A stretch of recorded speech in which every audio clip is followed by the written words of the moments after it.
Today I'm going to show you how to use your Stay Fresh freeze dryer without pre-frozen food. So you're just going to have your trays, you're going to add your food to it and put it straight into the freeze dryer and let the freeze dryer do all the work.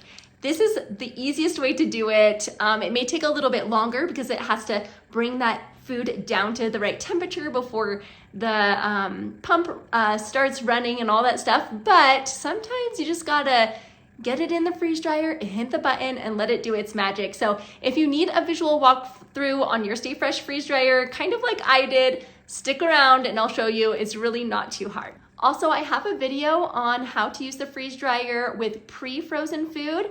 And so if you're planning on freezing your food beforehand, check out that video. It will be really helpful as well. First, you're going to want to prep the food that you're freeze drying. I'm getting some apples ready for my family, and I'm using an apple peeler core slicer to make the process a lot faster, and I love that all the pieces are in a uniform thickness.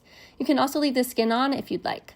After slicing the apples, they go right into a bowl and cold water with lemon juice to prevent them from browning.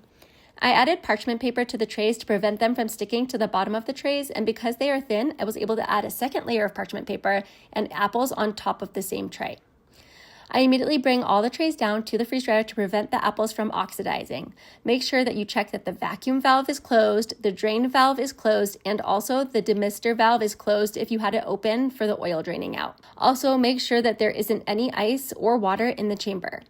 You go to the screen and click freeze drying and click settings, and then click the number where it says final dry hours and change it to a bigger number. I did 48 hours just to make sure I had plenty of time to check my apples without the freeze dryer ending. If you're fine with the rest of the auto settings, click back and then click start. It will go through the freezing process and then the drying process, and then it will change to final drying. When it says final drying, you can add more time by clicking INC, which means increase, and add on hours. I was at 34 hours left, so I added 20 more, and it will bump the final dry time to 54 hours. When you want to check if your food is fully dry, you click final dry on the screen, and it will ask if you want to pause drying. Press yes. Then you open the vacuum valve and open the door and take the tray out. The food shouldn't feel cold at all, and the food should snap or be crushed easily, but the best way to check for doneness is to weigh each tray, record the weight, and then put the food back in the freeze dryer and check again in about 4 hours. To restart the final drying, you're going to click the button that says final drying, and then again, you're going to double check to make sure that you have all the valves closed, and you're going to go ahead and press yes if everything is closed. In about 4 hours, you can go ahead and pause again. Check the weight of each tray, and if there was no change, then you can be sure that the moisture is out of the food and safe to package up. You can see that the freeze dryer completely finished, and it says drying is complete. So at this point, you are going to go ahead and open up the vacuum valve and take your food out. You can check to make sure that it is dry by weighing it or whatever else you need to do, but don't worry because it's not too late to add more time for final drying. I suggest that you quickly decide whether or not you're going to need to add more dry time. And if you are, go ahead and put your trays back in as soon as possible. Close up the door, close up all the valves, and you're going to go back to your screen. On the screen, you're going to hit the return to final dry button, and you'll see the increase and decrease buttons on the right side. Go ahead and press the increase button, and you're going to add time to the freeze dryer. Once you've added more hours, you'll notice that the red circle that was over the final dry button has disappeared, and you're going to go ahead and hit the final drying button to resume drying again. When all the drying is complete and your food is ready, you get to do the best part. You get to taste test your food and package it up for your family. Here I'm using quart-size mason jars. It's a wide mouth mason jar, and I'm going to fill it up with the freeze-dried apples. We love snacking on these, and the quart jars are just really easy to store in our pantry.